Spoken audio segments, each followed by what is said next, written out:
That night, the rain didn't fall in drops. It came down like a curtain, covering the dirt road that cut through the Appalachian forest like a sheet of gray drawn across the heavens and the earth.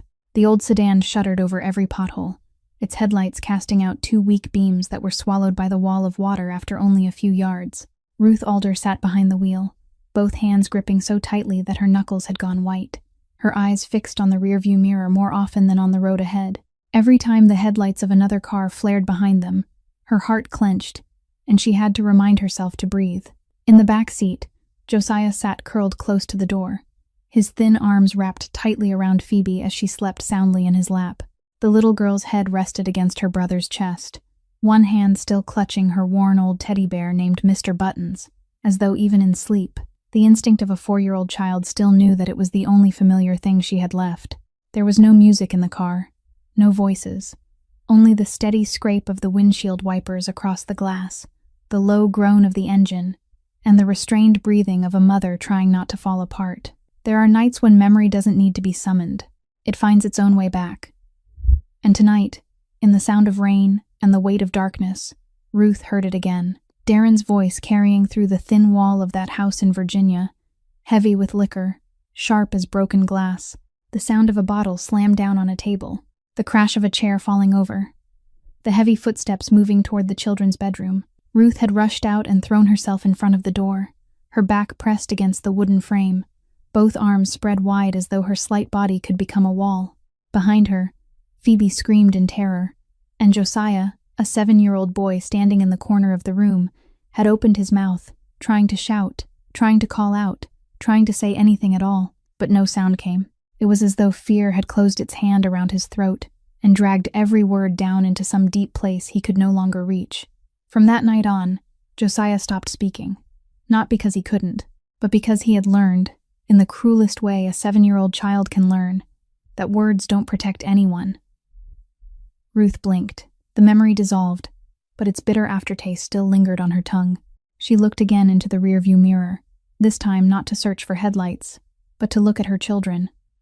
Josiah was still awake, his eyes open, staring out at the black window. He didn't ask where they were going. He didn't ask when they would get there. He didn't ask anything at all. His silence weighed even heavier than the rain outside.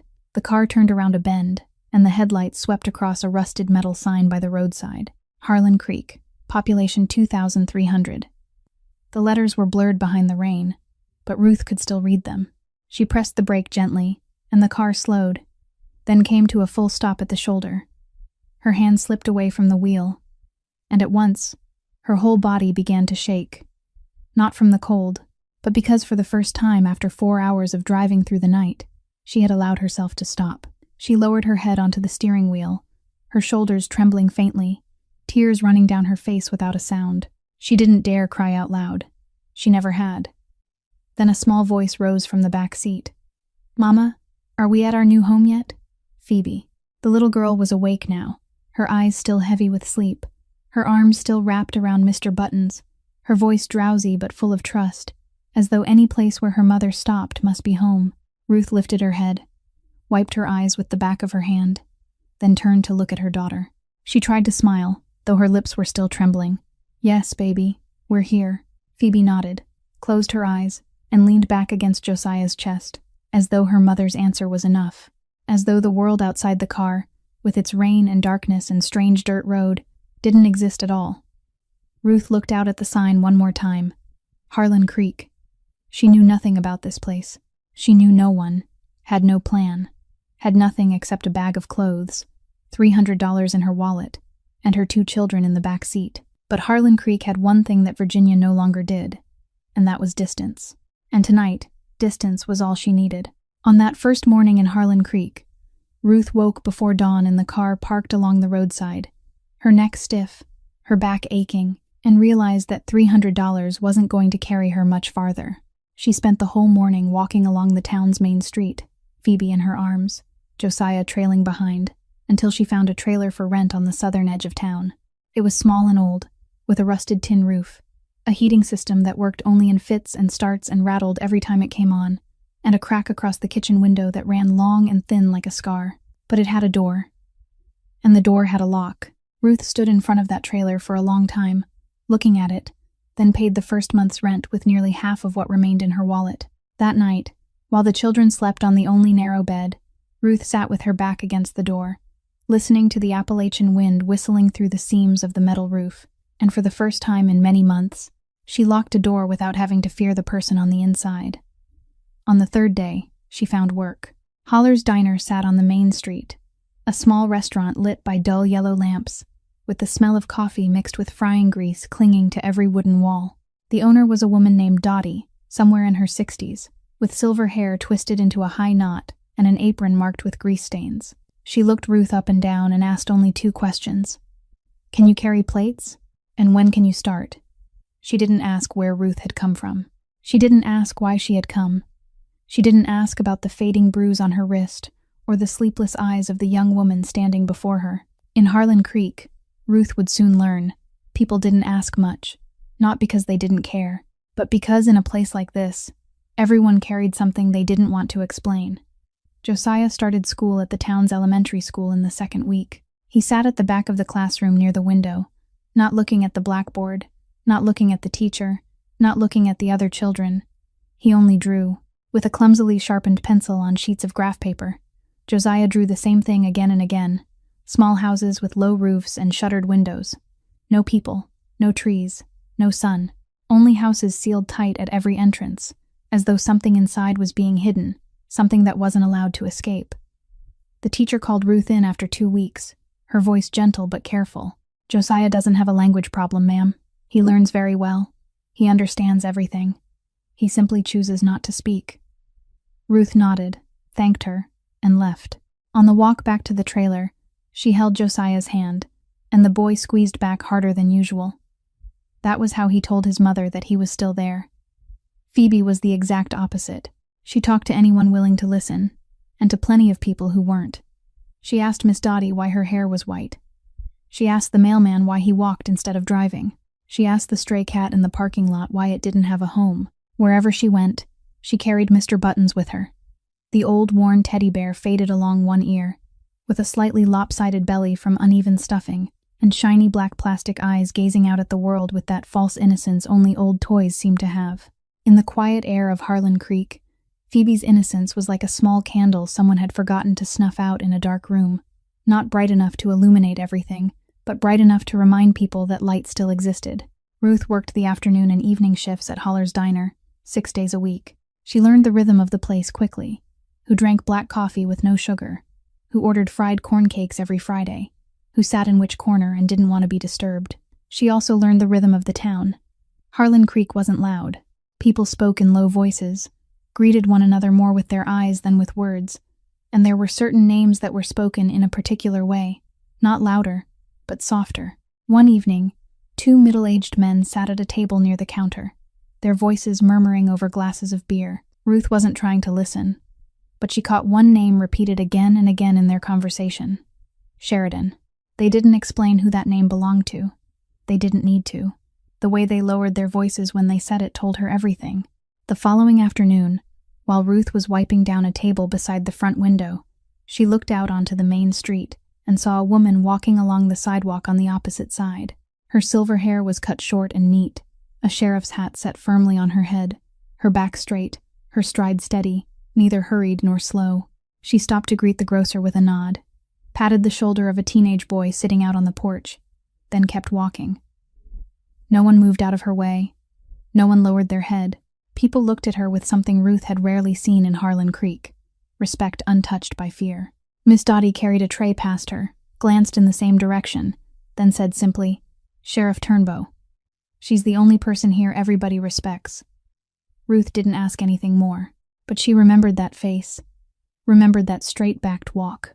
In a place where everyone spoke softly and looked down, there was one woman who crossed the main street with her head held high, as though she owned every stone beneath her feet.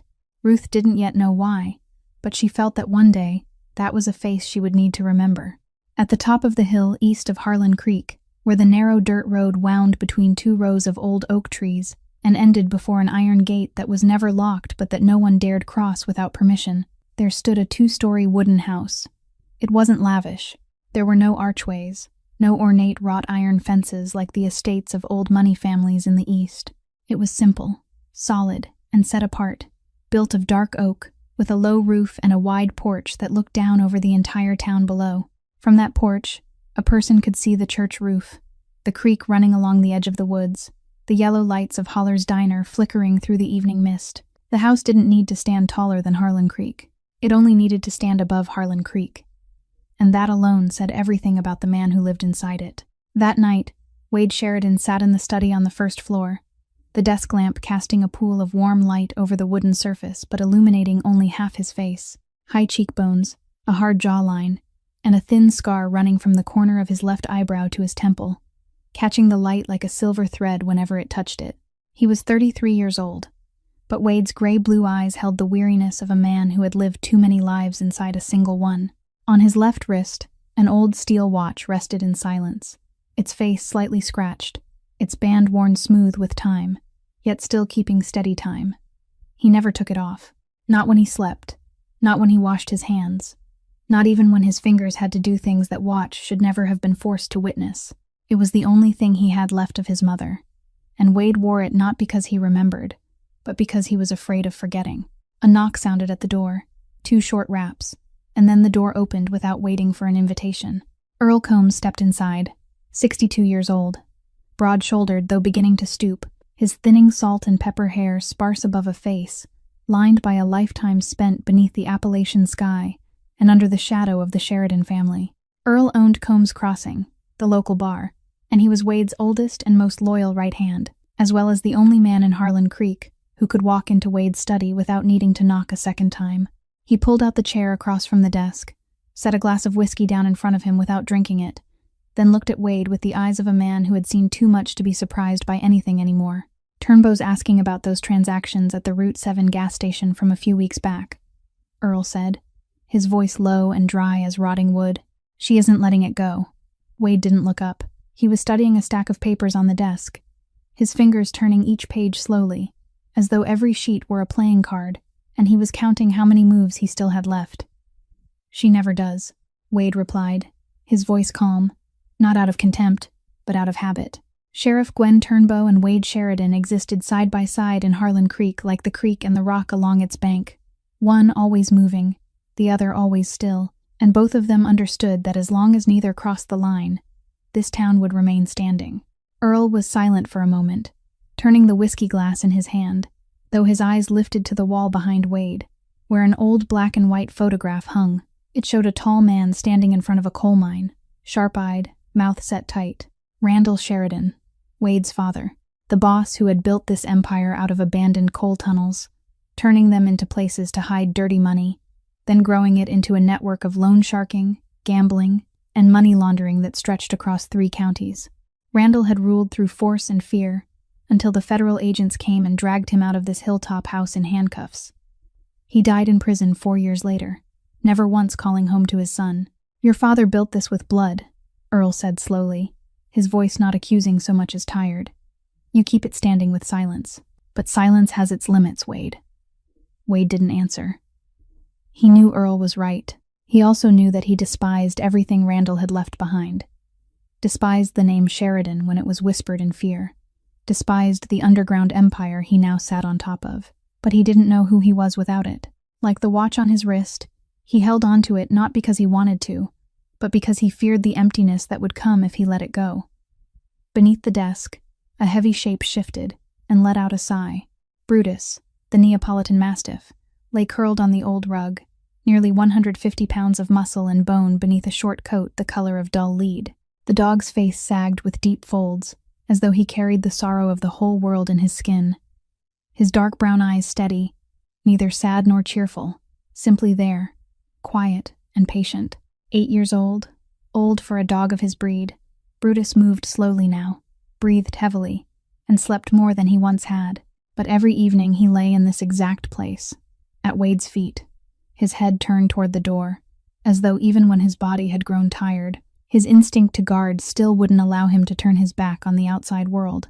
Wade lowered his hand, his fingers brushing over Brutus's head, and the dog closed his eyes. The gesture happened in silence, seen by no one except Earl, but it was the only tenderness Wade Sheridan allowed himself inside this house. Brutus had been his mother's last gift to him. Jolene had bought the puppy for Wade only a few weeks before illness took her away. Sometimes, on nights so late that the whole house had sunk into stillness, Wade watched Brutus sleeping and wondered whether the dog remembered his mother's hands, the hands that had first held him before placing him in the arms of a 16-year-old boy who had just lost the only person in the world who had ever loved him without condition. Earl set his glass down, reached into the pocket of his jacket, and pulled out a small sheet of paper folded in half. He slid it across the desk toward Wade. "There's this, too. Somebody new came into town. Young woman, 2 small children. Rented a trailer on the south edge, working at Hollers. Nobody knows where she came from." Wade picked up the paper, glanced over it, then set it back down. He didn't ask her name, didn't ask what she looked like. In Harlan Creek, every new face was a variable, and Wade Sheridan didn't allow a single variable to exist outside his control. "Keep watch," he said, his tone flat. Only 2 words, but Earl understood that it wasn't a request. It was an order. Earl nodded, stood, and walked to the door. Before closing it behind him, he turned and looked back at Wade one more time. He was still sitting there, one hand on the papers, one hand resting on Brutus's head, his face half in shadow and half in lamplight. And Earl thought, not for the first time, that Wade Sheridan was the loneliest man he had ever known, and also the one man who would never admit it. 3 days after his conversation with Earl, Wade came down the hill himself.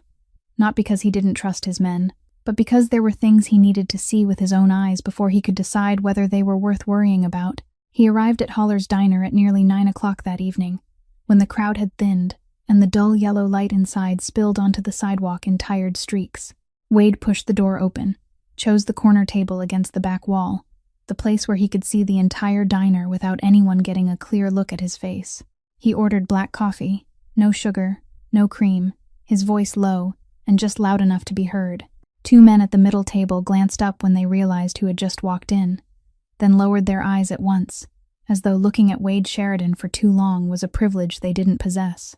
Miss Dottie behind the counter gave him a nod of greeting, said nothing, then turned back toward the kitchen. The whole diner quieted for half a beat, the kind of silence that lasted only a second or 2 but was long enough for anyone observant to notice. That was the effect Wade Sheridan had whenever he entered a room, not because he wanted it, but because of the name he carried. Ruth stepped out from the kitchen with a tray in her hands, her apron stained with coffee. She set the mug down on Wade's table, and what happened next was the one thing Wade hadn't expected. Ruth looked him straight in the eyes. She didn't lower her gaze, didn't avoid him, didn't tremble, didn't stare in curiosity, didn't show fear. She looked at him the way someone would look at any customer who had ordered black coffee on an ordinary Tuesday night, which was to say, she looked at him as though he were not Wade Sheridan. "Black coffee," she said simply, then turned away. She didn't wait for thanks, didn't ask another question. Her footsteps were light and even, the footsteps of a woman used to carrying trays, used to serving people, but not used to bowing her head. Wade took a sip of the coffee, bitter and hot, his eyes following her over the rim of the mug. During the full 15 minutes he sat in the diner, he didn't speak another word, but when he left, he tipped 3 times the price of the coffee, not out of generosity, but out of the habit of a man who always paid more for things that surprised him. That weekend, a Harlan Creek autumn morning came clear and cold, the weak sun filtering through yellow leaves scattered along the creek bank west of town. Ruth took the children for a walk, Phoebe running ahead with Mr. Buttons dangling from one hand, Josiah trailing behind his mother, his eyes lowered to the ground, picking up dry leaves, only to throw each one away without keeping any of them. The creek moved slowly over flat stones, the small sound of water whispering over rock, and the air smelled of wet earth and decaying leaves, that familiar Appalachian scent that comes when autumn begins to give way to the cold. They had walked a few hundred yards along the creek when Phoebe stopped abruptly. Ahead of them, on the narrow path that ran alongside the water, a man was walking with a large dog. Ruth recognized Wade at once, the straightness of his stride, the black wool coat, and the distance he carried with him wherever he went, like something he couldn't take off. Beside him, Brutus moved at a slow pace, his enormous body swaying gently with each step, his sagging, wrinkled face making him look like an old man deep in thought about the past. Ruth was about to pull the children back, but before she could react, Phoebe did what Phoebe always did. She ran straight toward whatever made her curious. Her tiny feet pattered over the dry leaves. Mr. Buttons abandoned on the ground behind her, and she stopped right in front of Brutus, tilting her head up to look at the dog, who stood nearly as high as her chest, with wide round eyes that held not a trace of fear. "This dog looks so sad," Phoebe said, her voice serious, as though she were pointing out an obvious truth every grown-up had somehow missed. "Does he cry?" Wade went still, not because of the question, but because it had been a very long time since anyone had looked at Brutus and seen sorrow. People looked at Brutus and saw strength, saw danger, saw the symbol of the Sheridan family. But this 4-year-old child looked at his dog and saw a creature that was sad. Wade didn't answer. He didn't know how to answer. And before he could find the words, Phoebe had already crouched down, wrapped her tiny hands around Brutus's wrinkled face, and pulled up both of his drooping cheeks, as though she were trying to make him smile. "Don't be sad, okay?" she whispered. "Phoebe's here now." Brutus stood still, completely still. The dog who weighed nearly 150 pounds, the dog even the hardest men in Harlan Creek didn't dare approach, stood motionless while a 4-year-old little girl held his face, and his tail wagged once. Only once. But Wade saw it, and when Wade tried to remember the last time Brutus had wagged his tail, he couldn't. Ruth hurried over, breathing fast, ready to pull Phoebe away, but she stopped when she saw that the dog showed no sign of aggression at all, and Phoebe was laughing. Then she looked toward Josiah, and her heart tightened. The boy was standing a few steps away, his eyes fixed on Brutus, not moving.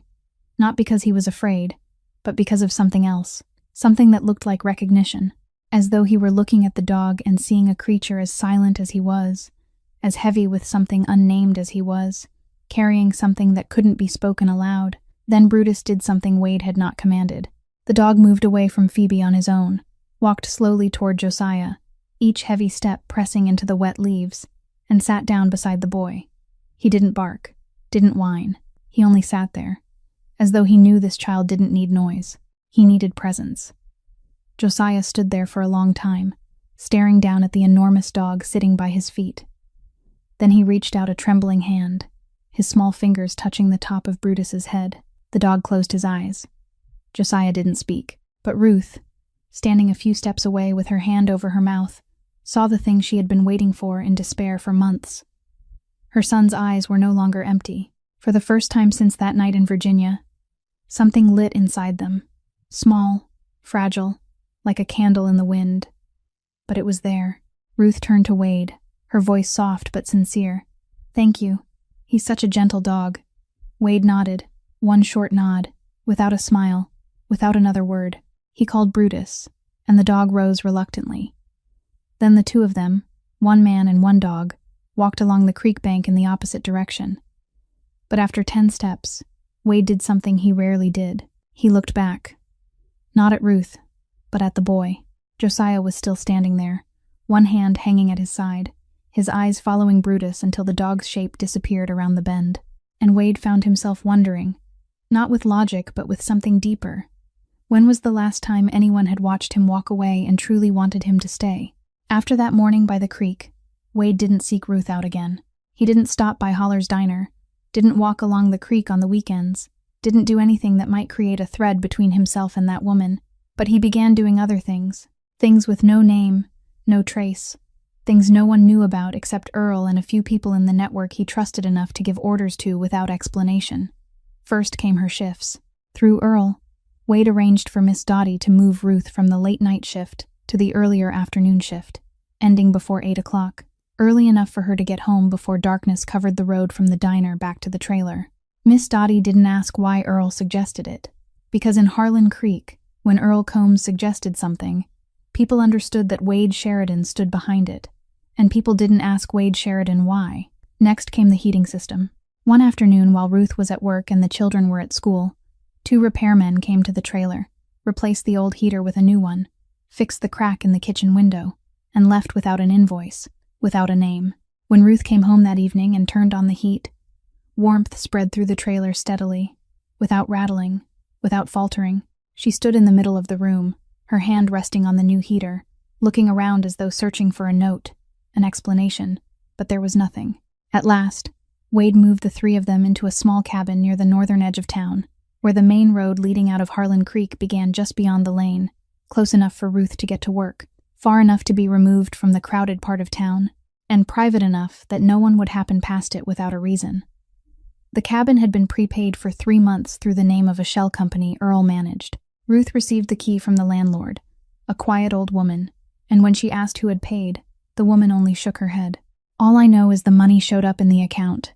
Ruth stood in front of the cabin, looking at the wooden roof, the solid front door, the small yard with its low fence, and she knew. She didn't know who, but she knew there was someone. She didn't ask, not because she didn't want to know, but because at this point in her life, Ruth Alder had learned that sometimes safety arrived in ways that didn't ask to be explained, and if she started pulling at the thread, the whole cloth might come undone. In their 4th week in Harlan Creek, Josiah's teacher called Ruth to the school. Not because the boy had caused trouble. Josiah never caused trouble. He was the most invisible child in the class, sitting at the back of the room, not speaking, not raising his hand, not looking at anyone. But today, the teacher wanted to show Ruth a drawing. The sheet of graph paper lay spread across the desk, the pencil clumsily sharpened, the lines childish yet so clear that a person couldn't look away. A house. Inside it, a large man stood in the middle of the room, his face not visible, only his shadow. The shadow stretched behind him, where a small woman stood bent forward, 2 children hiding behind her legs. The man's shadow swallowed nearly the entire room, pressing down over the table, the chairs, the children. But what made Ruth stop breathing wasn't inside the house. It was outside. Outside the window, Josiah had drawn a large dog. Very large. Wrinkled face, round eyes, looking in through the glass. Not barking, not snarling, only looking, as though it were standing guard, as though it were waiting. The teacher spoke gently. "I thought you should see this." Ruth looked at the drawing for a long time, her eyes red but dry, because she had learned how not to cry in front of strangers. She folded the paper, slipped it into her coat pocket, thanked the teacher, and left. On the way back to the cabin, she took the drawing out and looked at it again. The dog outside the window. She knew who that dog was, and she found herself wondering what her son had seen in Brutus that he had failed to find in anyone else. The answer came in the afternoons that followed. Wade never officially allowed anything, but he stopped keeping Brutus inside when the children played by the creek. The old dog found his own way down the hill, stepping heavily through the rotting leaves, then lying down beside the flat rock where Josiah liked to sit. No one told Brutus to go. No one told Brutus to stay. The dog chose on his own, and in some strange way, that made it mean more than any command ever could. Josiah began leaning back against Brutus's belly each afternoon, feeling the dog's slow breathing through the back of his shirt, his hand drawing on paper while the world around him grew quiet. Phoebe ran up and down the creek bank, talking to fish, to rocks, to Mr. Buttons. But Josiah and Brutus sat still, 2 silent creatures beside one another, and the silence between them wasn't heavy, wasn't stifling. It was peaceful, as though Josiah had finally found someone who understood that silence doesn't always mean emptiness. Wade watched from a distance, from the porch of the house on the hill through binoculars or from the trail during his evening walks, always keeping his distance, always staying on the side where the children couldn't see him. He didn't interfere. He only watched. And every time he watched Josiah sitting beside Brutus, he saw the faint flicker of another image, like an old photograph layered over the present. An image of himself years ago, a teenage boy curled up in the shed behind the house on the hill, holding a newly bought puppy, whispering things he hadn't dared say to anyone else. That evening, Earl knocked on Wade's study door, this time without whiskey, without pulling out a chair, only standing in the doorway, his voice lower than usual. "Someone's asking questions," he said. "At the bar over in Caulfield, the next county over. Some guy asking about a red-haired woman, 2 small children, might have come through this area in the past few weeks. Asking specific questions, Wade, not just making conversation." Wade looked up, and the gray-blue of his eyes turned cold in a single beat. "Name? Not yet, but I'll know before morning." Wade nodded, then said 2 words, "Find out." Earl turned away, and the door closed behind him. In the room, beneath the desk lamp, Wade opened his computer and typed a name into the search bar. A name he had never heard before, but that instinct told him he would soon know very well. Darren Alder. Beneath the desk, Brutus opened his eyes, his ears lifting as though he sensed that something in the air had changed, then lowered his head again. But this time, the dog didn't go back to sleep. A week after Earl mentioned the name Darren Alder, Wade still hadn't found enough information. The man asking questions at the bar in Caulfield had vanished from the area, leaving behind no clear trail, only a name and a vague description that Earl was still trying to verify. But Wade's instincts wouldn't allow him to dismiss it. Those instincts had kept him alive for 17 years in the world his father left behind, and they had never once been wrong. So that afternoon, instead of watching from a distance, as he usually did, Wade drove down the hill and stopped in front of Ruth's cabin. He told himself it was a security check, that he needed to evaluate how safe the area around the cabin really was. But somewhere deep inside, in the place Wade Sheridan never allowed himself to look, he knew the real reason had nothing to do with security at all. Ruth was working the afternoon shift at Holler's. The neighbor who watched the children had already gone home, and Josiah was sitting on the front steps drawing, while Phoebe played in the yard with Mr. Buttons. When Wade's car pulled up along the road, Phoebe lifted her head, spotted Brutus in the back seat through the window, and immediately ran toward them. Wade opened the car door for Brutus, and the old dog climbed down slowly, but Phoebe was already there, both arms wrapped around his face, her voice spilling out in happy little bursts, as though she were seeing an old friend again after a century apart. Wade leaned against the side of the car and watched Phoebe lead Brutus into the yard, make him sit down, then solemnly introduce him to Mr. Buttons. "This is Brutus," she told the teddy bear in a formal little voice. "He's big, but he's gentle. Don't be scared, okay?" Wade almost smiled. Almost. Then Phoebe turned toward him, her round eyes wide, her head tilted, wearing that special seriousness only a 4-year-old child can have when she is about to ask a question that grown-ups might spend a lifetime trying to answer. "Sir, do you have a family?" The question came without warning, without hesitation, without any careful lead-in, straight as an arrow and cruelly exact. Wade looked down at the little girl, and for the first time in a very long while, he couldn't find a ready answer among the weapons in his language. There was no reply cold enough to push her away, and no reply honest enough for him to dare say aloud. "No," he answered, his voice clipped, as though a single syllable was the safest limit he would allow himself. Phoebe looked at him, then at Brutus, then back at him again, and said in a voice as light as air, without pity, without sadness, only stating a truth she had just discovered, "Then you're like us." 4 words. A 4-year-old girl. 4 words. And the wall Wade Sheridan had spent 17 years building trembled. It didn't fall. Not yet. But it trembled. And Wade felt, somewhere in his chest, in the place he had believed died long ago, something stir. That night, Wade sat alone in his study, the desk lamp throwing shadows across a glass of whiskey he hadn't touched. Brutus lay at his feet, breathing steadily. The house on the hill was so quiet that Wade could hear the watch on his wrist. Tick, tock, tick, tock. His mother's old steel watch. Jolene, the gentlest woman Wade had ever known, and also the one who had endured more than anyone he had ever seen. She bought Brutus for him a few weeks before illness took her away, the puppy small enough to fit in the palm of her hand, and she had placed him into Wade's arms, her eyes already dim but her voice still clear. "You need someone beside you who doesn't ask anything of you." Wade had been 16 then, with a father buried in prison and a mother soon to be buried in the ground, and that boy had held the puppy without saying a word, because he had already learned, earlier than any child ever should, that the things which matter most often arrive in silence. Now, 17 years later, Wade looked at Brutus sleeping at his feet and listened to his mother's watch ticking in the dark, and Phoebe's words echoed through his mind, refusing to fade. "Then you're like us. Like a 33-year-old Mafia boss, like a mother and 2 children who had fled into the rain." It sounded absurd, but that 4-year-old child had seen what no one in Harlan Creek ever saw, that Wade Sheridan, beneath the empire and the silence and the fear he cast over others, was a man who had no one. The following afternoon, Wade walked down to the creek along the western trail, the path few people used, thick with trees on either side. He hadn't meant to go near the cabin, only to walk as he always did, with Brutus lumbering behind him. But when he reached the bend near the flat rock, he stopped. Josiah was sitting there alone, his back resting against Brutus, the dog having found his own way there before Wade did, stretched out on the leaves, his eyes half closed. School must have just let out. Phoebe was probably back inside the cabin, and Josiah had come down to the creek alone, sat beside the dog, and was drawing something on paper. Wade stood hidden behind the trunk of an old oak tree, about 15 steps away, close enough to hear, far enough not to be seen. And then he heard it. A voice, very small, trembling, like a thin thread stretched between silence and sound. Josiah was whispering to Brutus, "You're big, but you're gentle." A pause.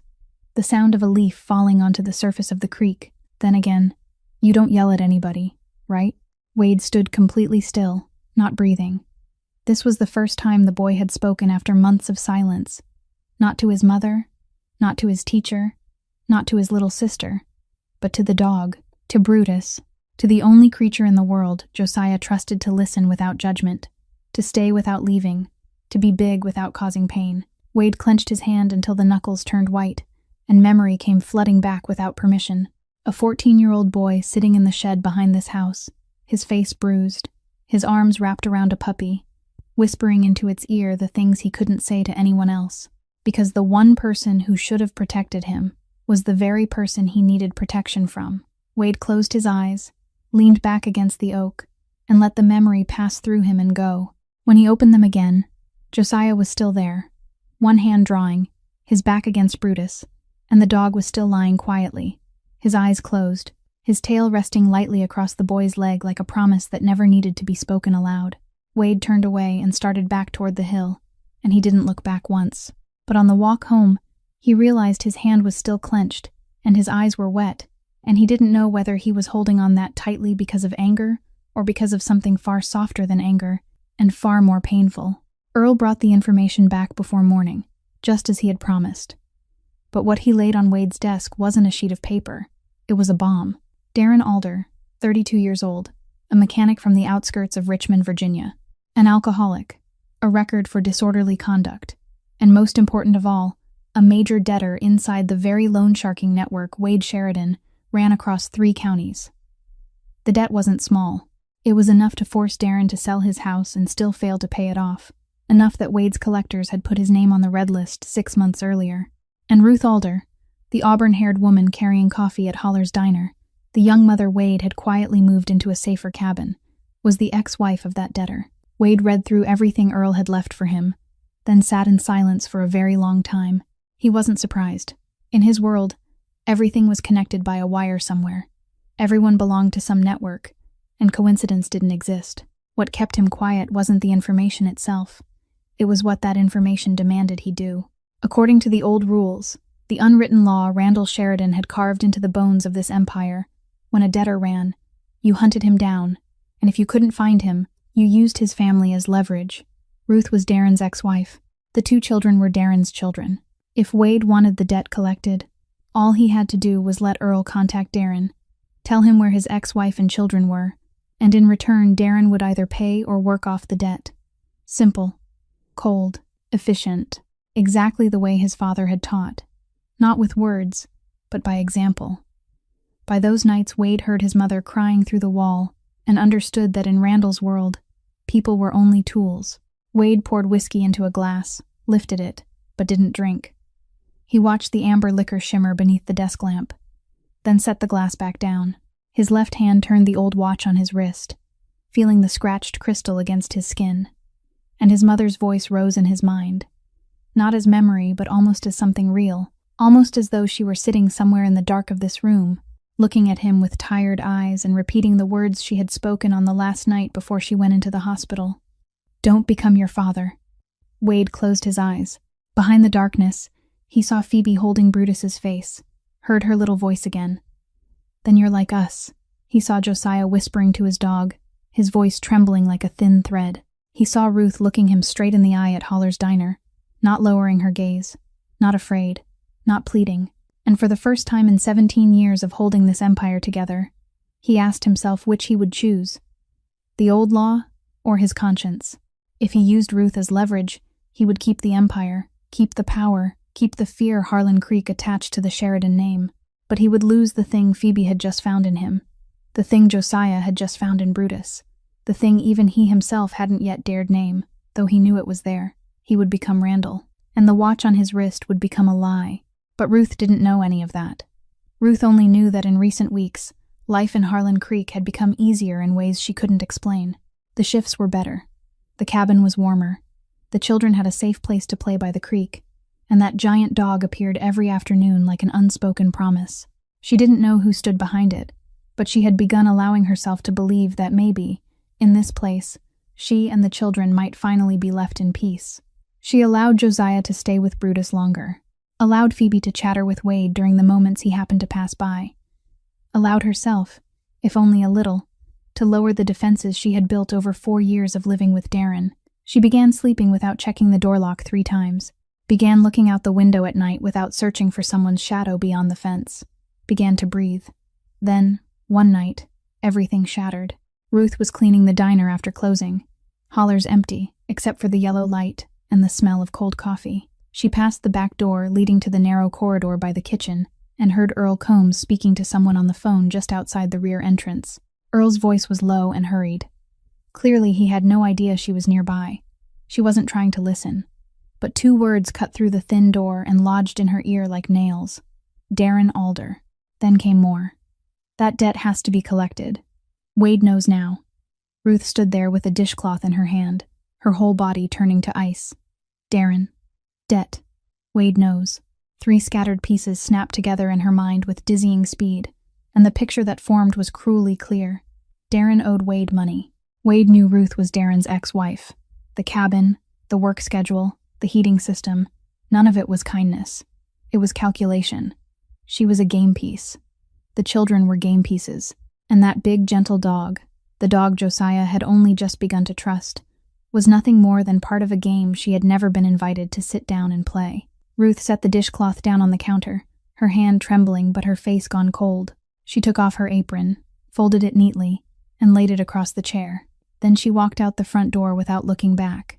And for the first time since coming to Harlan Creek, the cold outside didn't bite as sharply as the cold inside her chest. Ruth didn't wait until morning. She drove straight back to the cabin, woke the children, stuffed clothes into a bag, then drove back up the hill. Not to run, but to confront him. She knew the house on the hill. The whole town knew it. And tonight, for the first time, Ruth Alder chose on her own to go to the place no one in Harlan Creek dared approach without an invitation. She didn't make it all the way to the house. She didn't need to, because when her car stopped at the foot of the hill, Wade was already there, standing beside his own vehicle outside the gate of Combs Crossing, as though he had been on his way somewhere, or as though he had known she would come. Earl must have called him. Earl must have realized she had overheard the phone call. In Harlan Creek, word traveled faster than cars, and inside Wade's network, nothing happened without his knowing. Ruth killed the engine and stepped out. The children were asleep in the back seat, Phoebe clutching Mr. Buttons, Josiah curled against the door. She closed the car door as gently as she could, then walked toward Wade. The distance between them was 10 steps, but tonight it felt as long as a lifetime. Ruth stopped 3 steps away from him. The only streetlight cast a yellow glow across half her face, while the other half remained buried in shadow. She looked straight into his eyes, exactly the way she had the first time at Holler's diner, without lowering her gaze, without looking away. But this time, there was something in her eyes that hadn't been there before.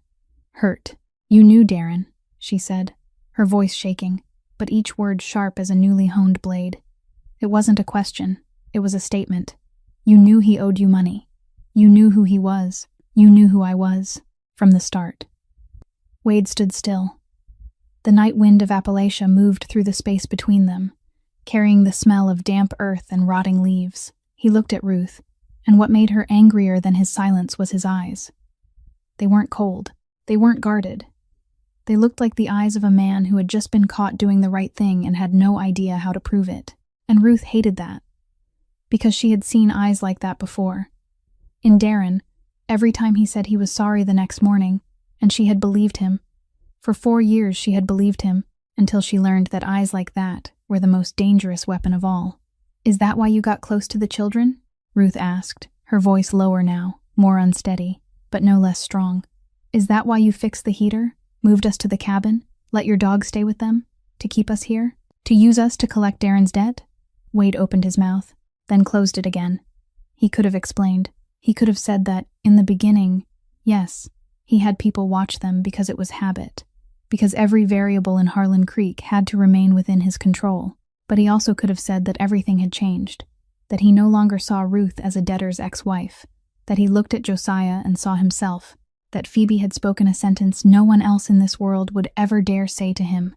He could have said all of it, but Wade Sheridan was a man who had lived his whole life through silence, and tonight that silence betrayed him, because when he said nothing, Ruth heard the answer she feared most. In her ears, his silence was a confession. Ruth stepped back, then another step. Her eyes were red, but not a single tear fell. She had cried enough.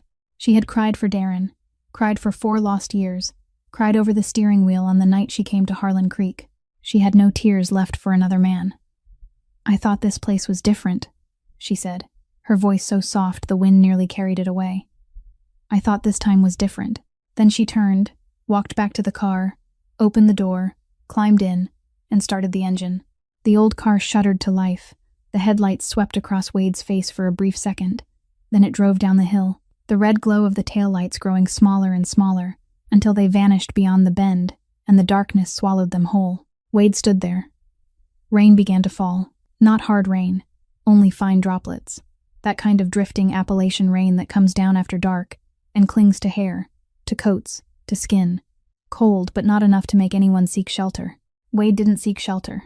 He stood motionless, staring at the bend where the car had just disappeared, and listened to the rain striking the dirt road like the whisper of 1,000 voices, all asking him the same question he couldn't answer. Beside him, Brutus sat still on the wet ground, his lead gray coat beginning to darken with rain, but the dog didn't move.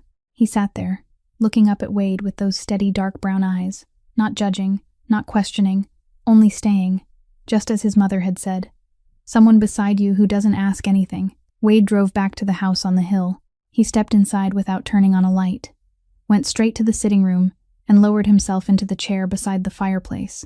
He didn't light a fire. The house was dark and cold in a way no heating system could fix, cold from the inside out. Brutus followed him in, his claws tapping softly over the wooden floor in the darkness, then lay down at Wade's feet. The dog rested his head on Wade's shoes, let out a long sigh, then went still. Wade looked down at him, at that heavy wrinkled head resting across his feet, and realized that the house on the hill, the house his father had built, the house all of Harlan Creek feared, had never felt so large. It had never felt so empty, and it had never felt so much like a prison. Ruth didn't leave Harlan Creek. She had nowhere to go. The $300 had run out long ago. Her wages from haulers were only enough to buy food and keep a roof over their heads. And the road back to Virginia was the road that led straight to Darren. So she stayed in the cabin, locked the door, drew the curtains, and tried to live as though Wade Sheridan had never existed. But children don't know how to forget the way grown people do. Josiah was the one most deeply affected. He went back to exactly where he had been before Brutus appeared, completely silent. But this time, it was worse. He didn't just stop speaking. He stopped drawing. The sheets of paper and pencils Ruth placed on the table each evening were still lying there untouched the next morning. Not a single mark on them. The boy sat in the corner of the bed, his eyes fixed on the window facing the creek, and Ruth knew what he was looking for. He was looking for the shape of that heavy lead gray dog who used to appear every afternoon, lie down beside the flat rock, and wait for him. But Brutus didn't come anymore, and Josiah didn't ask why. At 7 years old, he had lived long enough in the world adults create to understand that good things leave without explanation. At dinner, Josiah sat in front of his plate without lifting his fork. Ruth looked at him and wanted to say something, but every word of comfort sounded false in her mind before it could even reach her lips.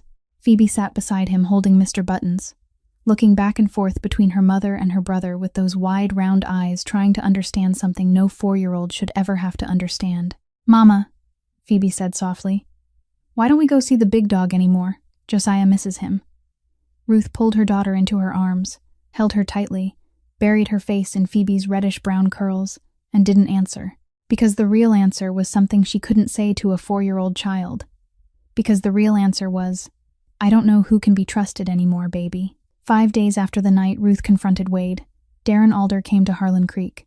He arrived in an old pickup truck caked with dried mud, with a cracked windshield on one corner, and the truck bed piled with mechanics' tools mixed in with empty beer cans. He was thinner than in the photograph Earl had given Wade. His eyes hollowed deep, his jaw covered in several days' worth of unshaven beard, and his whole body gave off the kind of smell Ruth would have recognized at once if she had seen him. The smell of cheap liquor, motor oil, and desperation. Darren stopped in front of the trailer Ruth had once rented on the south edge of town. Empty. Door locked, curtains drawn, no sign of life. He stood in front of the trailer, looked around, then started asking questions. He asked at the gas station. The clerk shook his head, eyes lowered to the counter. He asked at the grocery store. The owner said she didn't know, her voice flat, then turned and went inside. He asked at Combs Crossing, and the bartender looked at him with such an empty expression that Darren understood he wasn't being refused. He was being warned.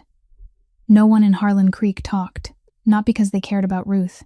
Most of them didn't even know her name. They kept silent because in this town, anyone Wade Sheridan had taken notice of automatically fell inside a zone no one dared touch, and Darren Alder, though he still didn't fully understand the rules of this place, could feel the invisible wall rising in front of him everywhere he went.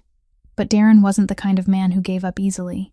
He stayed, rented a room at the motel on the edge of town, drank beer every evening, and kept asking questions in a different way, more patiently, more carefully. He sat at the coffee shop near the elementary school and watched the children at dismissal. He drove slowly along the roads, peering through the windows, looking for Phoebe's reddish-brown curls or Josiah's withdrawn little walk. And then he found a lead, not from the townspeople, but from a small mistake inside Wade's own network. One of Earl's men, a guy named Bobby, drank too much at a bar over in Caulfield County and told a drinking buddy that the boss is keeping a mother and kids up at a cabin on the north side. Damned strangest thing. Never seen Wade do something like that. Bobby didn't know Darren was sitting at the next table, and for the first time since arriving in Harlan Creek, Darren smiled. He didn't go looking for Ruth right away. He was smart enough to know that approaching her directly would pull one of Wade's strings, and he wasn't ready for that confrontation yet. Instead, he started appearing, not close to the cabin, but close enough that someone could see him if they were looking in the right direction. He parked on the road leading out toward the north edge of town, a few hundred yards from the cabin, and sat there drinking coffee, watching through the windshield. Patient, silent, like a shadow waiting for the night to grow dark enough to step out. That afternoon, the first snow of the season began to fall over Harlan Creek. The flakes were small and thin, drifting down so slowly that the sky itself seemed uncertain whether it meant to choose autumn or winter. Ruth was working the afternoon shift at Hollers, and the neighbor, Ida, 70 years old, stooped in the back but sharp in the eyes, had come over to watch the children as she always did. Phoebe sat inside the cabin scribbling across a sheet of paper, with Mr. Buttons placed on the table across from her as though he were having his portrait drawn. Josiah sat beside the window, not drawing, not reading, only staring out at the yard where the snow was beginning to dust the ground. He saw him first, a figure standing outside the low fence, about 10 steps from the cabin porch, motionless. Dark brown coat, baseball cap pulled low, both hands shoved into his pockets. He didn't knock on the gate, didn't call out. He only stood there, looking in through the glass, and waited. Josiah recognized the way he stood before he recognized his face. The boy's body went rigid, both hands clamping onto the edge of the chair, and something very old, very deep, very cold rose up from the pit of his stomach, something he had thought he buried back in Virginia, only to learn it had merely been sleeping. Phoebe lifted her head, followed the direction of her brother's gaze, and saw the man standing outside the fence. Unlike Josiah, Phoebe responded the way a 4-year-old child responds when she doesn't yet know how to fear memory, when she only knows how to miss someone. She slid down from the chair, ran to the door, grabbed the handle, and darted out onto the porch before Miss Ida could stop her. "Daddy," Phoebe called, her clear little voice ringing through the cold air. She stood there on the porch, her eyes bright, because to Phoebe, her father was the man who had lifted her onto his shoulders on beautiful afternoons. The man who bought her ice cream in the summer, the bright half of her memories that 4 years old was still too young to separate from the other half. Josiah ran after her. He didn't speak, but he did the thing his body already knew it had to do. He stepped in front of Phoebe, standing between her and the yard, his back straight, his shoulders trembling, both small fists clenched hard at his sides. 7 years old, thin, silent, yet he stood there as though the whole world behind him was something he had to defend at any cost. Darren looked at the 2 children. He stepped closer to the fence, his hands still in his pockets. And when he spoke, his voice was calm, gentle. The kind of voice Ruth would have recognized at once, the voice Darren used whenever he wanted something and was trying to hold himself together long enough to get it. "Go get your mother," he said, his eyes looking over the children's heads toward the inside of the cabin. "Daddy just wants to talk to her. There's nothing to be scared of." Josiah didn't move. The boy looked straight at his father's face. And in those eyes there was none of the paralyzing terror from that final night in Virginia. There was something else, something harder, older, as though the months of silence had turned fear into something denser, heavier, something the boy still had no name for, but that kept him standing where he was instead of running away. Miss Ida stepped out onto the porch, one hand resting on Josiah's shoulder, the other planted on her hip, her back bent but her voice hard as cold steel. "You don't have any right to be here," she said, looking straight at Darren without blinking. "I don't know who you are and I don't need to know. This isn't your house. These children aren't your business. And if you don't leave in 1 minute, I'm calling Sheriff Turnbow." Darren looked at Miss Ida, then looked down at Josiah, his 7-year-old son standing in front of his little sister with that small body of his. Then he looked at Phoebe, hiding behind her brother's back now, her eyes wide, Mr. Buttons fallen onto the porch floor, the little girl no longer smiling. Darren took one step back, then another, but he didn't turn away. He didn't leave. He only retreated far enough that no one could say he was trespassing, but stayed close enough that the children could still see him through the fence. A dark brown shadow against the thin white snow, motionless, patient, and more frightening than any spoken threat precisely because he said nothing more. Miss Ida backed into the cabin, her hand trembling though her steps were quick, reaching for the telephone on the kitchen counter to call Sheriff Turnbow. Outside on the porch, the two children stood alone. Phoebe hid behind her brother's back, both hands clutching Josiah's shirt, her wide eyes fixed on the fence where her father still stood, motionless, a dark figure pressed against the thin white snow that was growing thicker with every passing minute. Darren waited until Miss Ida disappeared behind the door, then stepped closer. He placed both hands on the low fence, his fingers curling around the wooden rail, and leaned forward, the distance between him and the children now only a few paces. His voice stayed calm, stayed gentle, the kind of calm Ruth had heard often enough to know it was only a mask. But the children didn't know that. The children only heard their father's voice, and their father's voice was using familiar words. "Go get your mother," Darren said, his eyes looking past Josiah's head into the cabin. "Daddy just wants to talk. Just talk. Nobody's going to do anything to anybody." He paused for a beat, then added, "Josiah, listen to me. Take your sister inside and tell your mother to come out here." Josiah stood still. His whole body was shaking, shaking from his knees up through his shoulders, shaking the way a 7-year-old child shakes when his body wants to run but his will won't let it. Behind him, Phoebe began to cry, small broken sobs, her face buried in the back of her brother's shirt, and Josiah could feel it through the thin cloth, every tear from his little sister, every tremor in her body, and something inside him, something that had been pressed down for months, locked behind the wall of silence he had built in order to survive, began to crack. Darren stepped over the fence, one foot inside the yard, then the other. He walked straight toward the porch, slowly, his arms hanging at his sides, his voice still holding the same false rhythm of calm. "Josiah, move. I told you, move." And Josiah screamed. Not the scream of fear, not a cry for help, but a single word, hurled up from the bottom of a 7-year-old boy's lungs, tearing through the winter air of Harlan Creek, like the sound of glass shattering in a silent night. "No!" The cry rang out across the yard, across the fence, across the bare-limbed trees, across the skin of snow, then echoed back from the eastern hillside like the voice of something larger than a child, larger than a single syllable, larger than all the months of silence piled together. This wasn't a whisper by the creek. This wasn't that trembling voice speaking to the old dog words no one else was meant to hear. This was Josiah Alder's first voice before the world, the first time since that night in Virginia that the boy opened his mouth not for himself, but for the little sister crying behind him, because if he didn't speak then no one would, because silence doesn't protect Phoebe.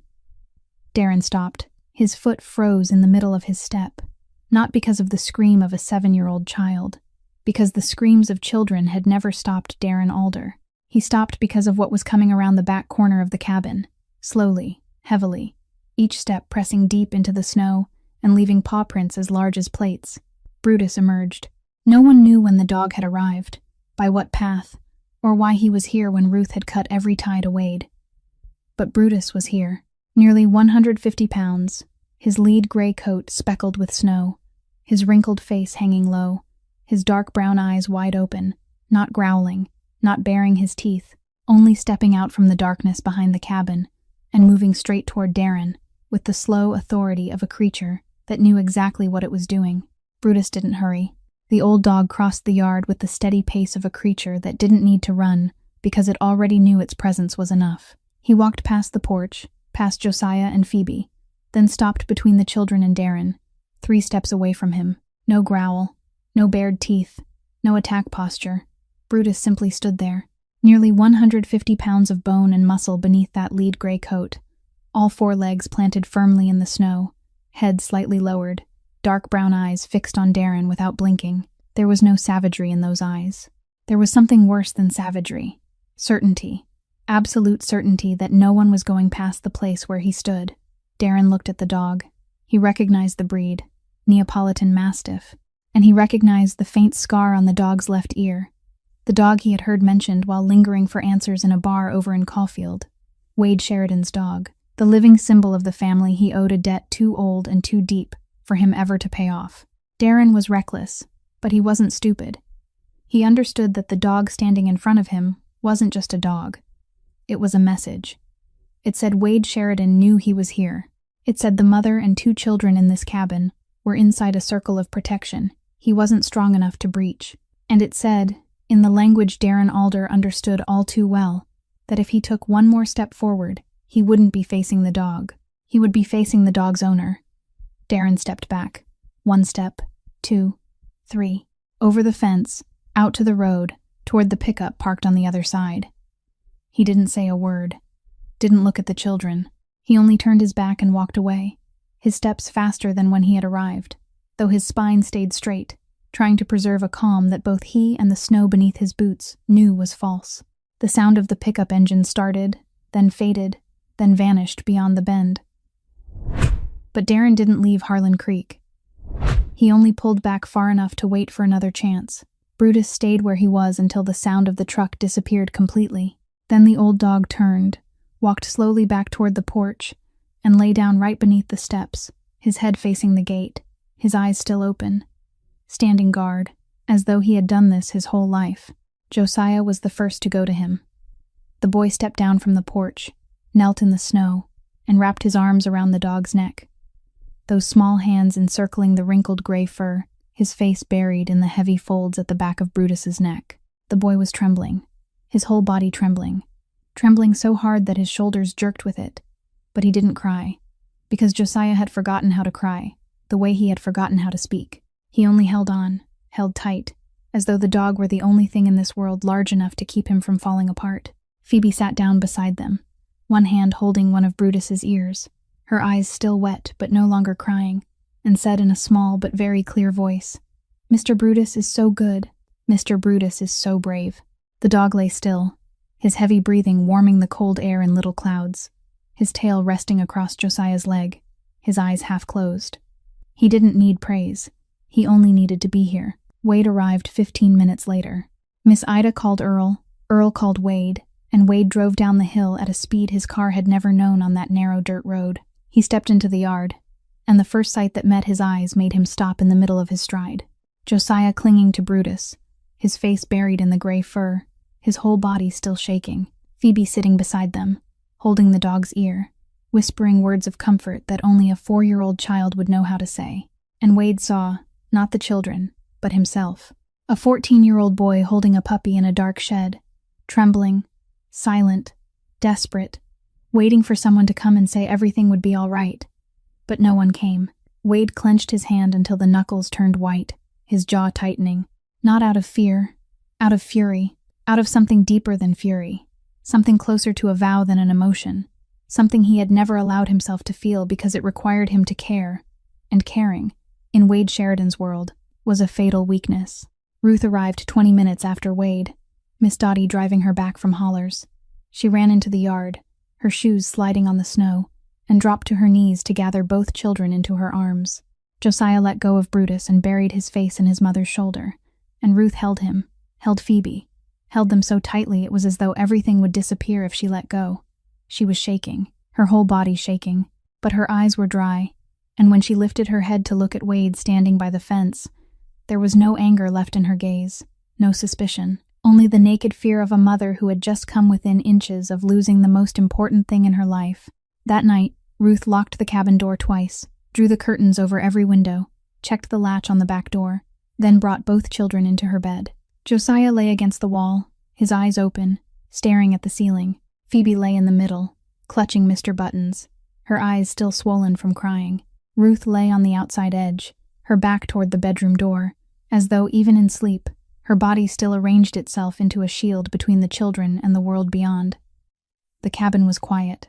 Snow fell softly beyond the window, covering every footprint in the yard, erasing every trace of the afternoon. But Ruth couldn't sleep. Every time she closed her eyes, she saw Darren standing beyond the fence, his hands wrapped around the wooden rail, his voice falsely calm as he called her name.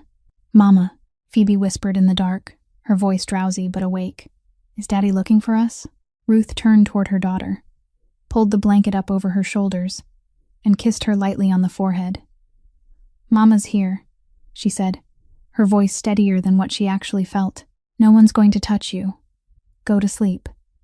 Phoebe closed her eyes, her breathing slowly growing even. Mr. Buttons pinned tightly between her small arms.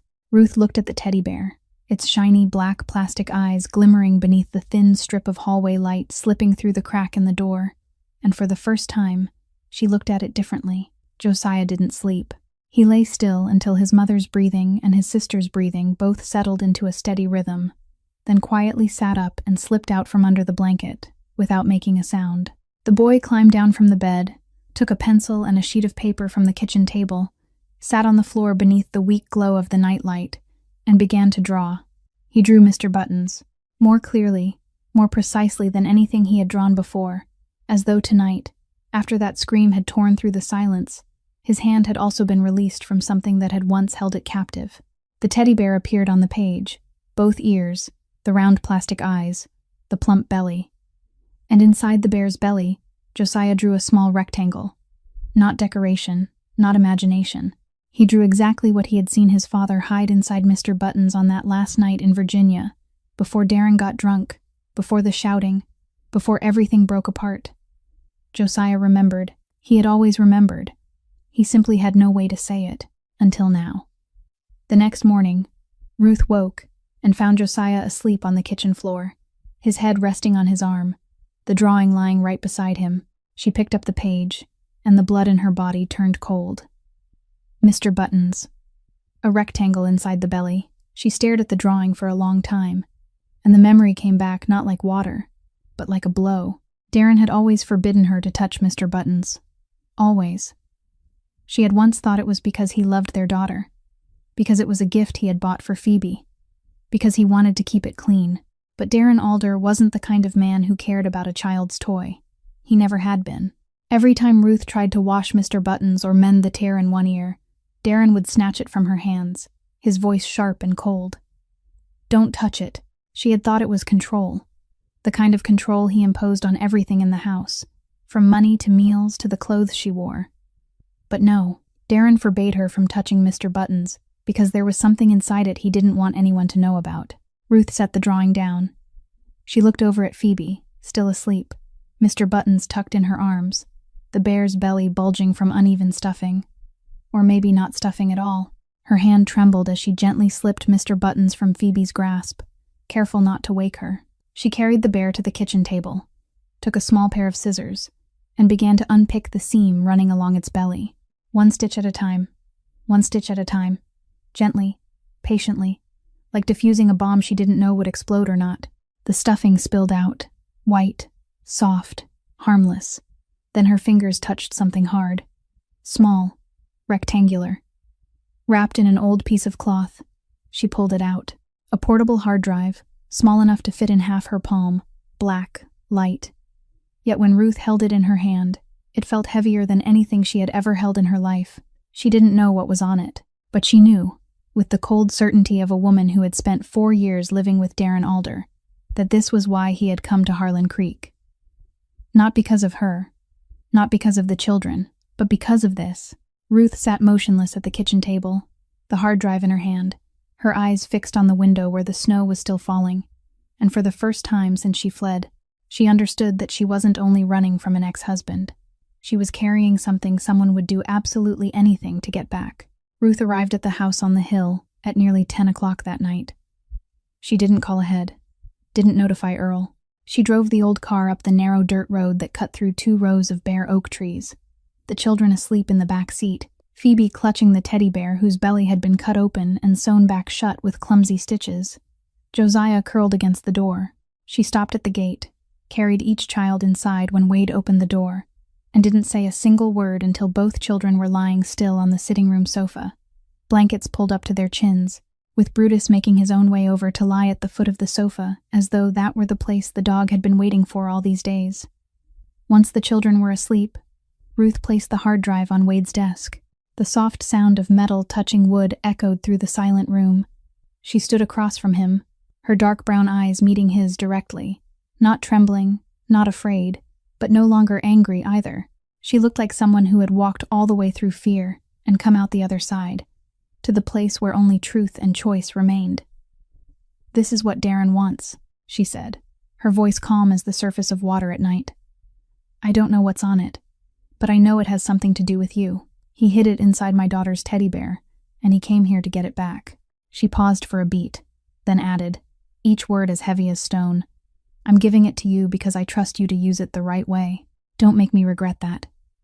Then she turned, walked out into the sitting room, sat down on the floor beside the sofa where the children were sleeping, leaned her back against the side of the couch, and closed her eyes.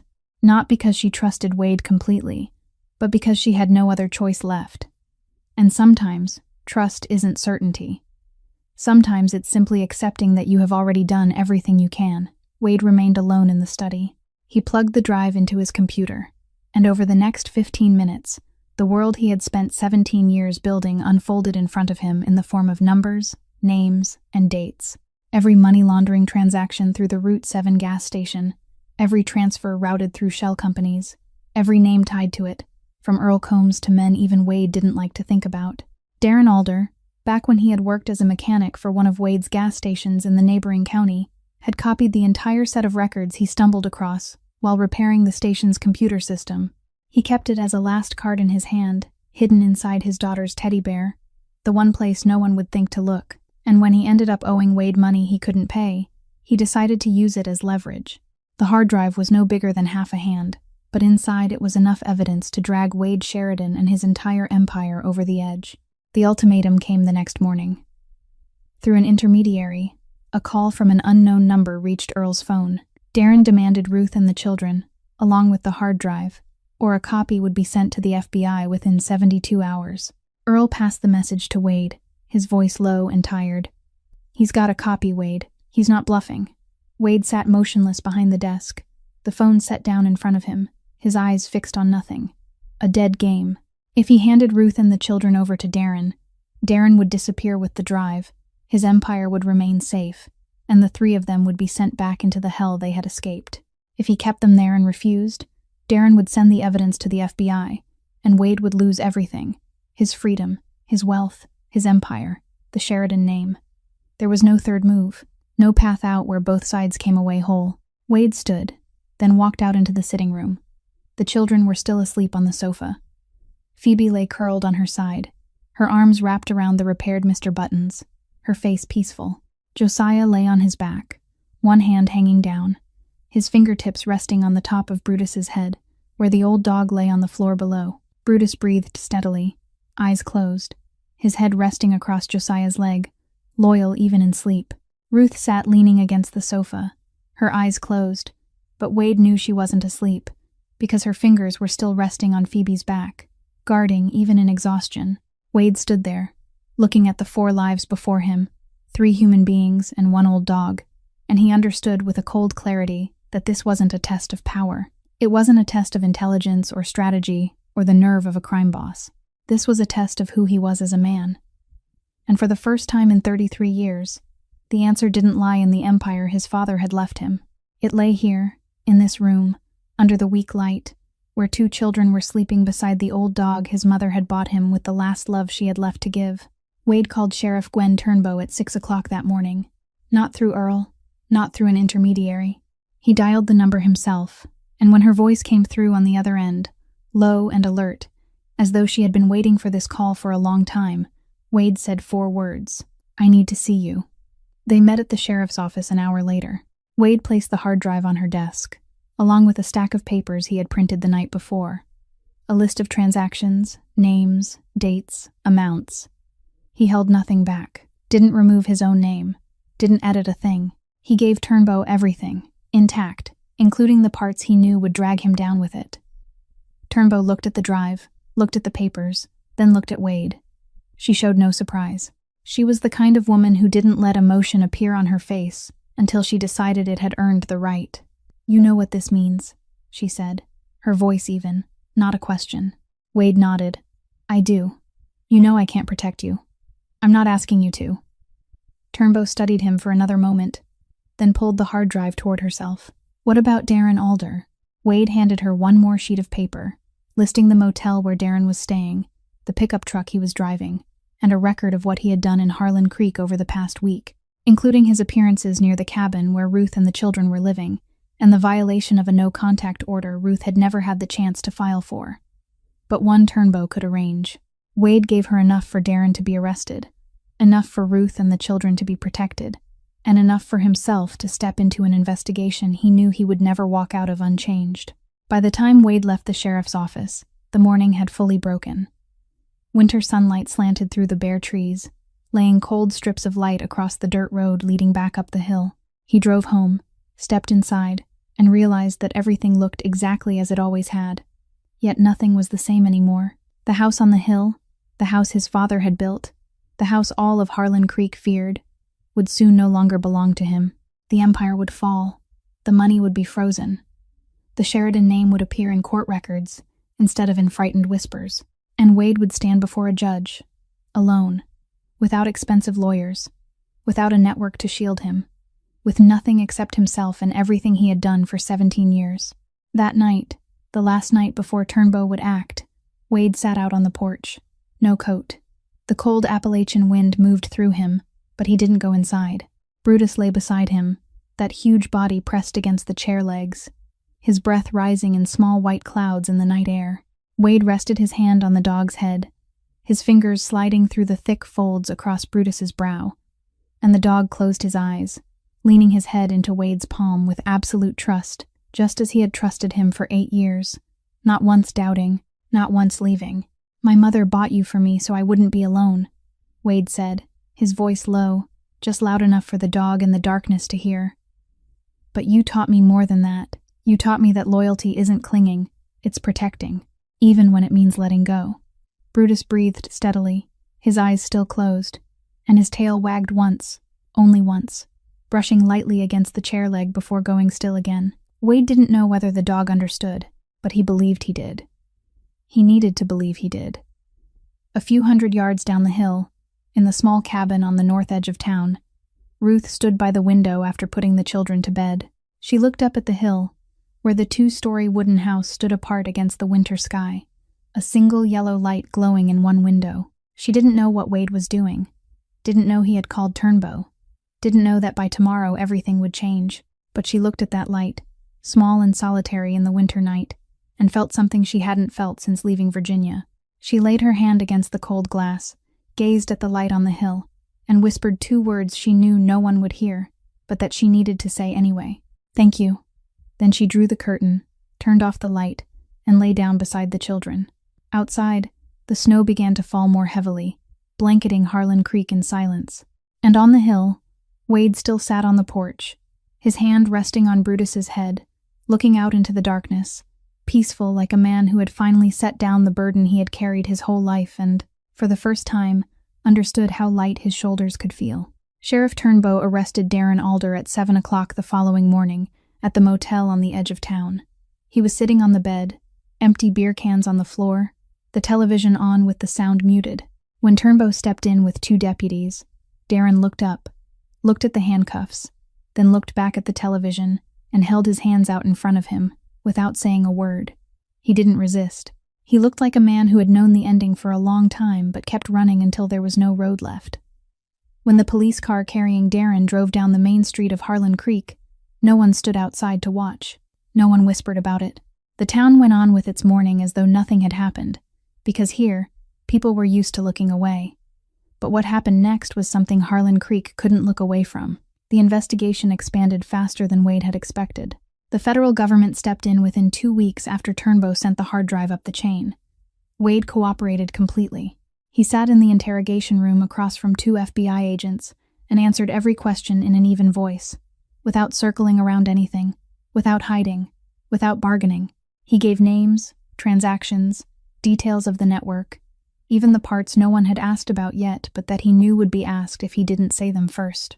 He handed over evidence, accepted the loss of his assets, accepted the Sheridan empire collapsing piece by piece like a house rotted through by termites after its final support beam had been pulled away. The Route 7 gas station was shut down. The bar and the other connected businesses were sealed. Accounts were frozen. The Sheridan name, the name that had once made the whole town lower its voice, now appeared in federal court records in black ink on white paper, bare and stripped of power. Earl Combs turned his back. Not loudly, not with an argument. He simply stopped answering Wade's calls, shut down Combs Crossing, and vanished from Harlan Creek within a week, as though the 62 years he had lived there had never existed at all. Wade didn't blame Earl. In the world both men had lived in, loyalty had an expiration date, and Wade had just let that date run out. Many others left too. The faces that used to nod at him on the street now looked down when he passed. The doors that once opened when he knocked now stayed shut in silence. The Sheridan empire came apart not with an explosion but with silence, like mist lifting off an Appalachian hill in the morning, quiet, slow, and impossible to reverse. Wade received 3 years of probation and supervised release because of his full cooperation and the evidence he provided that led to 7 related prosecutions. When he stepped out of the interrogation room for the last time, Sheriff Turnbow was standing in the hallway. She didn't say anything, didn't shake his hand, didn't congratulate him. She only gave him a nod, one short nod, enough for Wade to understand. Not forgiveness. Turnbow wasn't the kind of woman who forgave 17 years of money laundering with a nod, but it was acknowledgement. Acknowledgement that Wade Sheridan had, for the first time in his life, chosen what was right. Wade stepped outside. The winter light hit his face directly, white, cold, but so clear that he had to narrow his eyes against it.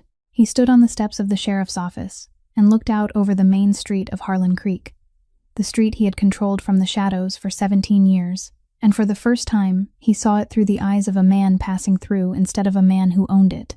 He had no car. His assets were frozen. The house on the hill was already moving through forfeiture. In his pocket he carried his mother's old watch, the key to a rented room, and nothing else. 33 years old. Having lost everything, more alone than ever. But when Wade stepped down from those stairs and walked along the main street, his shoulders were straight, his steps were steady, and on those shoulders, for the first time in 33 years, the burden of the Sheridan name was gone.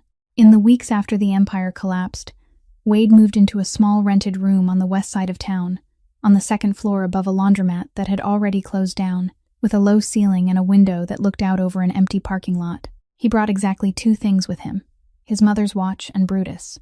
But the dog he brought with him was no longer the Brutus of earlier days. The change came slowly, gradually, the way winter comes to Appalachia. Not loudly, but with a certainty no one can stop. Brutus began to walk more slowly. The steps that had once been heavy but steady now turned hesitant, as though each one had to negotiate with his body before it could happen. The dog lay down more often, breathed more heavily, and sometimes, in the middle of the night, Wade could hear Brutus wheezing, the sound of a heart working too hard to keep that giant body going. Wade took Brutus to a veterinarian in the next county, an old man named Henderson who had been practicing for 40 years and wasn't the kind of person who circled around the truth. Henderson examined him, listened to his heart, ran the scan, then sat down across from Wade and said it plainly. Heart failure, common in older mastiffs. 8 years old is old for this breed, and you know that. Wade knew. He had always known. The average lifespan of a Neapolitan Mastiff was 7 to 9 years, and Brutus was 8. But knowing and accepting are two different things, separated by an ocean of distance. And Wade was standing on this shore, looking toward the other one, without being ready to swim across. "How long?" he asked. Henderson looked at him, then at the dog lying on the clinic floor, breathing steadily, and answered, "A few weeks. Maybe more, maybe not." Wade nodded, lifted Brutus into the car, drove home, and told no one. One winter afternoon, with snow falling thick over Harlan Creek, Ruth brought the children to visit. She didn't call ahead. She simply appeared at the door of the rented room, Phoebe holding her hand, Josiah standing behind her. And when Wade opened the door, she didn't explain why she had come, because both of them knew the reason without needing to say it. Brutus lay on the old blanket Wade had spread for him in the corner of the small porch outside the room, where the dog liked to lie and look out over the parking lot, watch the snow falling, watch the world passing by through dark brown eyes that were growing dim but had not yet lost their calm. Phoebe ran to him at once. She knelt down, wrapped her arms around Brutus's neck, pressed her face into the lead gray fur, and spoke in a soft voice, the voice of a 4-year-old child trying to comfort a creature 10 times her size. "Mr. Brutus, don't be sad, okay? I love you. I love you so much." Brutus didn't move. Only his tail stirred faintly, brushing Phoebe's knee before going still again. The only answer his aging body could still give. Josiah sat down beside him, slowly, without speaking. He placed his right hand on Brutus's belly, his palm resting against the short coat, and felt the rise and fall of the dog's breathing, slow, heavy, one breath at a time, like ocean waves running out of shore. The boy sat there for a long time, his hand never moving, his eyes lowered to the dog, and Ruth stood behind him with a hand over her mouth, because she could see what Josiah was doing. He was memorizing. He was memorizing every breath of Brutus into his own body, because he knew, in the way children sometimes know the things grown people try to hide, that there wouldn't be many breaths left.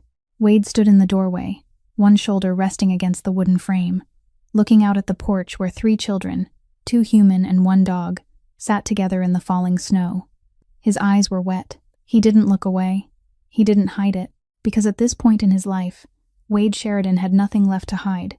That night, the coldest night since winter had begun, Wade lit the small stove in the rented room and spread a blanket for Brutus beside it. The dog lowered himself down slowly, every joint cracking softly, then rested his head on Wade's old shoes set beside the bed, a habit from puppyhood.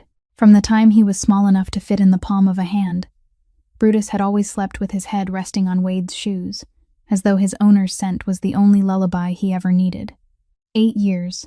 8 years of changing shoes, a changing man, a changing world, and still that habit had never changed. Wade sat down on the floor with his back against the bed beside Brutus. He laid one hand on the dog's head, his fingers moving lightly across the familiar folds on his brow, and Brutus closed his eyes. The dog breathed steadily. His chest rose and fell, rose and fell, rose and fell. The stove crackled softly. Snow drifted down beyond the window. The world was so quiet that Wade could hear every beat of Brutus's heart, slow, even, and lighter each time. Wade didn't know how long he sat there, maybe an hour, maybe 3. He only knew that at some point in the night, Brutus's chest rose and didn't fall. Then it fell, very slowly, very lightly, like the final sigh of a creature who had held on just long enough to wait for the person he loved most to sit beside him. Wade kept his hand on Brutus's head. The dog was no longer breathing. His fur was still warm. His nose was still damp. His dark brown eyes were closed. The wrinkles in his face relaxed. And for the first time, Brutus didn't look heavy, or tired, or old. He looked peaceful. Wade sat there for a long time. A very long time. His hand still resting on the dog's head. The fire burned through its wood and died. The room slowly turned cold. The snow outside grew deeper. And Wade still sat there beside the dog who had walked with him through everything. Through his mother's death, through the empire, through the darkness, through the collapse, through all of it. The dog his mother had bought with the last love she had left. The dog who had taught him that loyalty isn't clinging, but staying beside someone until you no longer can.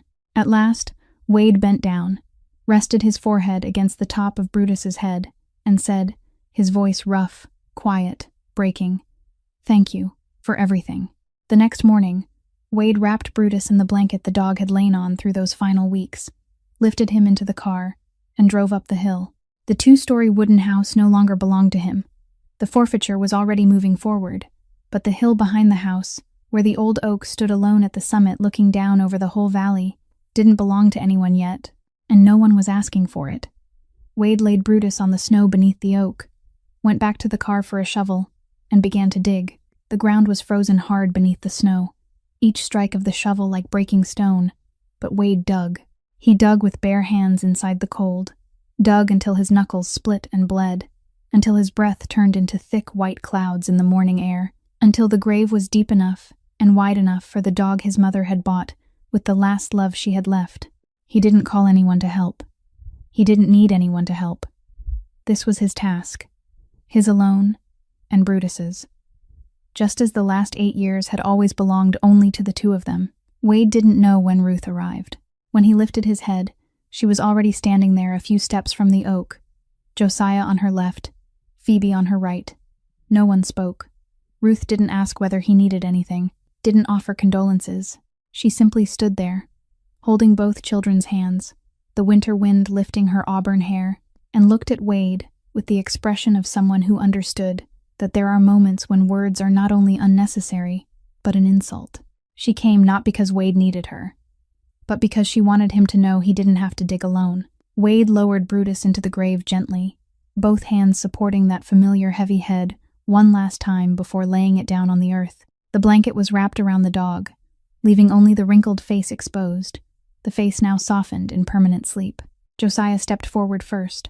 The boy didn't look at anyone, didn't wait to be told. He pulled a folded sheet of paper from his coat pocket, opened it, and laid it beside Brutus in the grave. A drawing.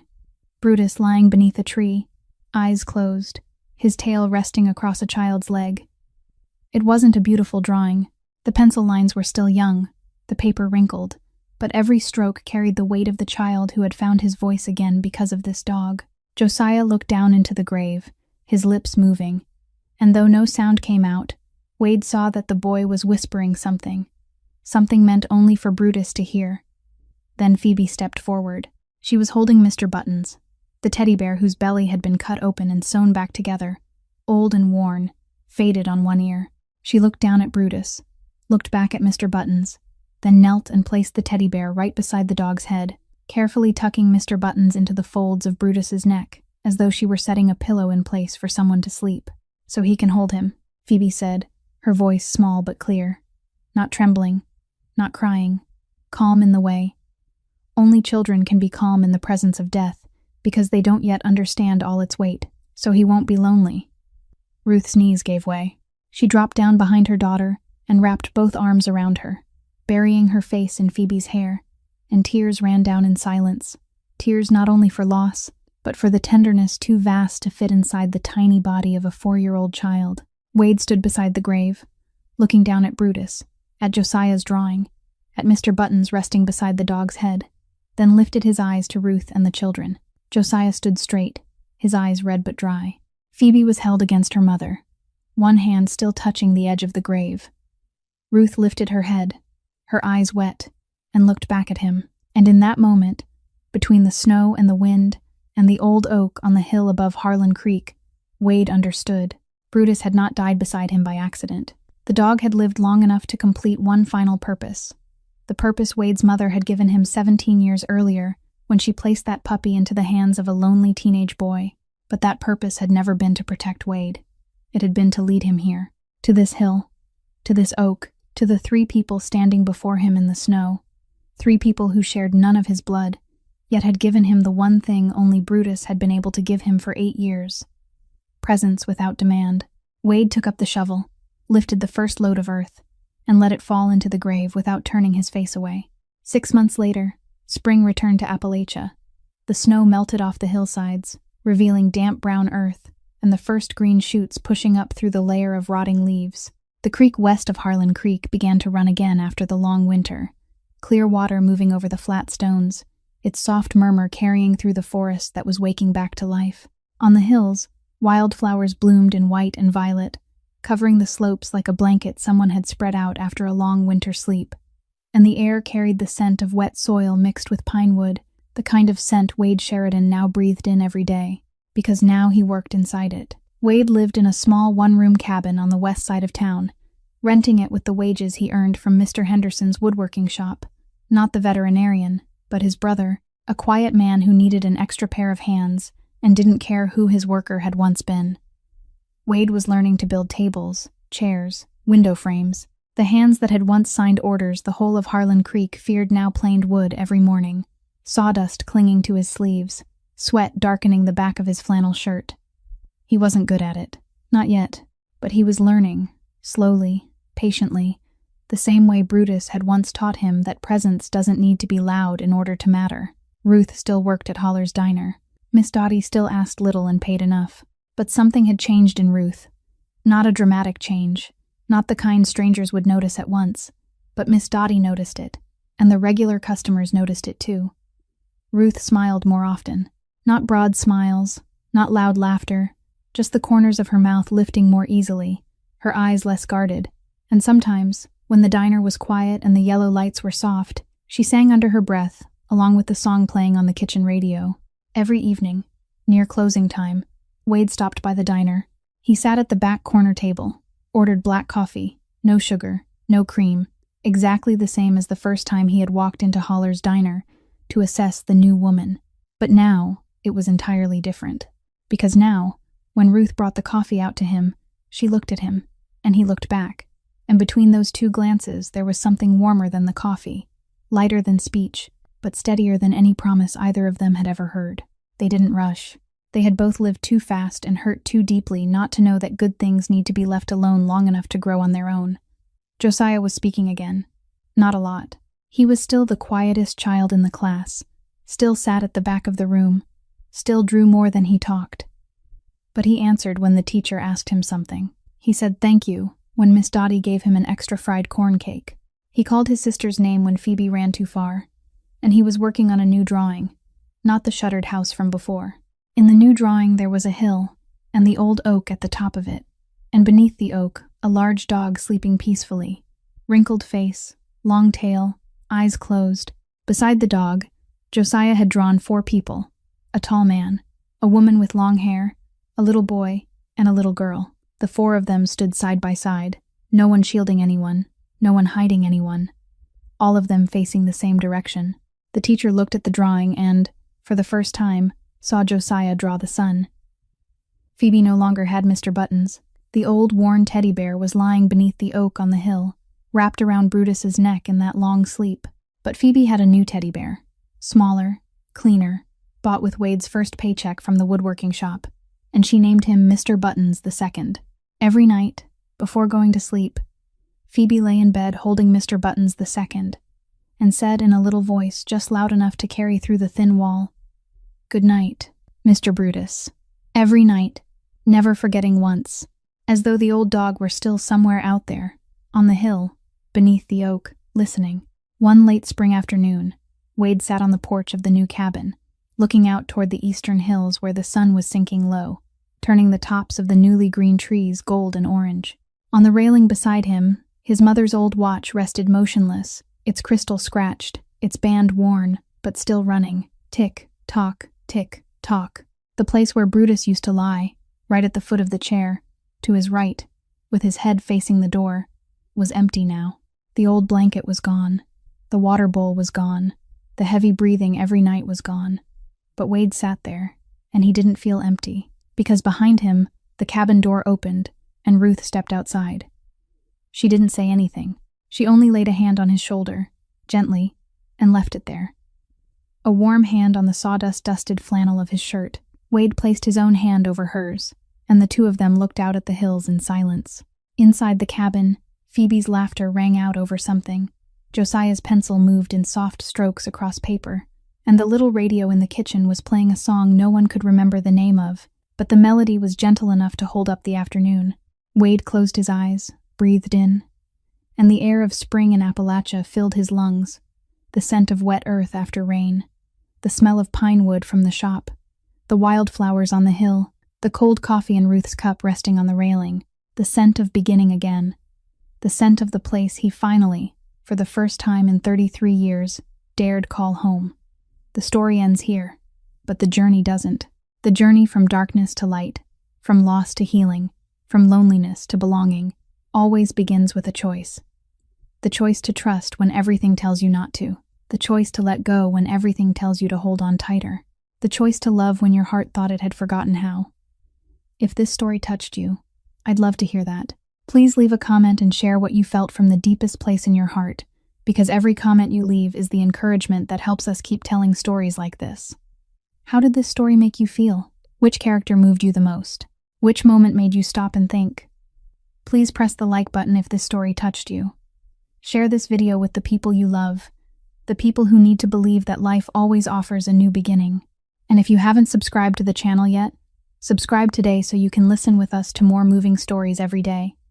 We sincerely thank you for staying with us until the very last minute. We wish everyone watching this video abundant health, a joyful life, and days filled with peace. Goodbye, and we'll see you again in the next video.